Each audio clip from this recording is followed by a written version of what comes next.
Why did the wizarding world hide from the Muggle world? Because there was a time when magic ruled openly, when witches and wizards walked beside ordinary people.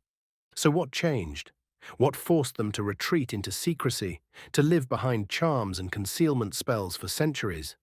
In this video, we'll look at how the world of magic and Muggles once shared a history, and how fear, faith, and power slowly tore them apart.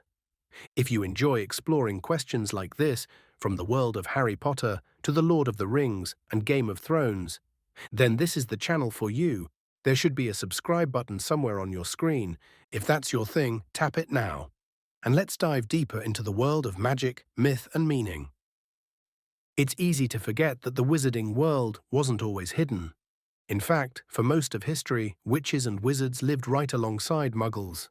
They farmed the same land, fought in the same wars, and, perhaps most dangerously, were often worshipped or feared as gods.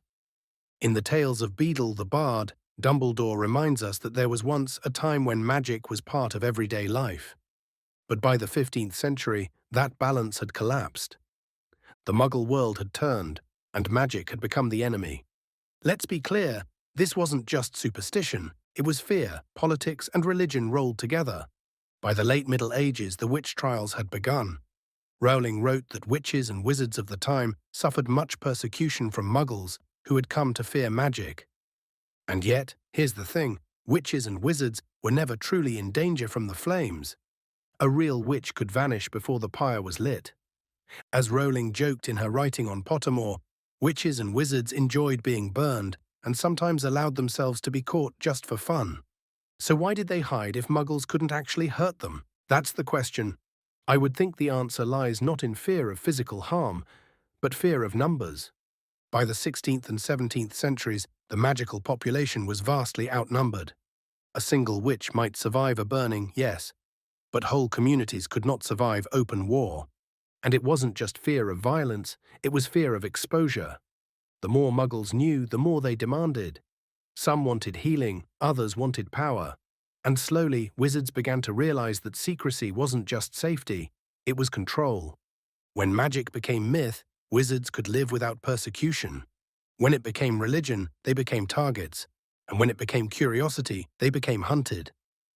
By the late 1600s, wizarding leaders met across Europe to decide what to do. And in 1689, the International Confederation of Wizards passed the Statute of Secrecy. It was the single most important law in magical history, the moment the wizarding world vanished from sight. Now, the statute didn't just say, "Don't show Muggles magic," it went far deeper. It required entire families to relocate, whole towns to vanish, entire species, like dragons and giants, to be hidden behind magical barriers. Each country had its own ministry responsible for keeping the secret. Britain's was the Ministry of Magic. America had the Magical Congress, MACUSA. All of them shared one goal: keep the Muggle world unaware that magic was real. And it worked. For over 300 years, the magical and non-magical worlds existed side by side, invisible to each other. Even the Prime Minister of the United Kingdom only learns of magic after taking office.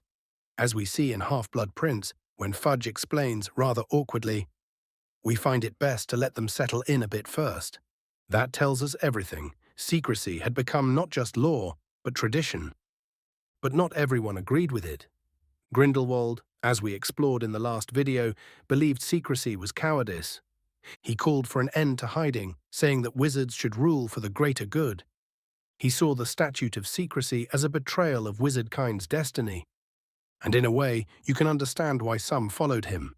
Imagine being part of a society that has to hide every part of what you are, your culture, your history, even your identity, simply to avoid fear.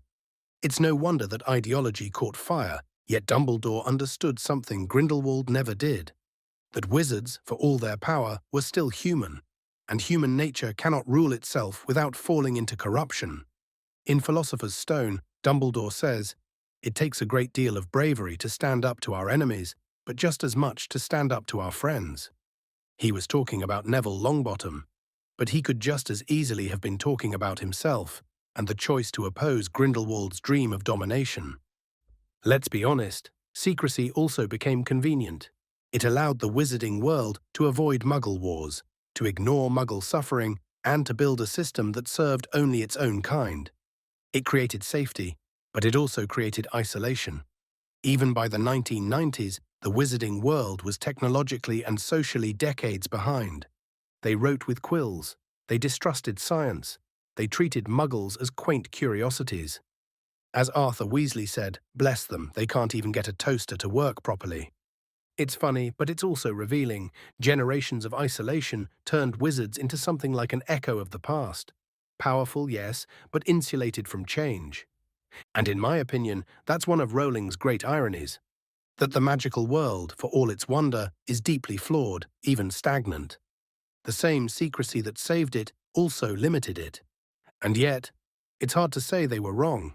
History shows us what happened when they didn't hide. When Muggles feared them, they killed them. When they worshipped them, they exploited them.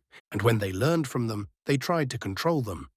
So perhaps hiding was never about superiority, but survival. It's Dumbledore again, in Deathly Hallows, who sums it up best when he says, "We wizards have mistreated and abused our fellows for too long. We are not without blame." He knew that the divide between worlds was built not just on Muggle fear, but on wizarding arrogance, and that only honesty could ever bridge it again.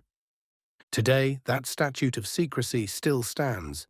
Even after Voldemort's fall, the wizarding world remains hidden, not because of fear, but because it has become habit. And habits, once written into law, are hard to break. So why did the wizarding world hide from Muggles? Because both sides failed each other. Muggles feared what they couldn't understand. Wizards feared what they couldn't control. And in that fear, they both lost something: the chance to build a world together. If you enjoyed that video, on screen now I answer, was Grindelwald inspired by Muggle fascism, or did he inspire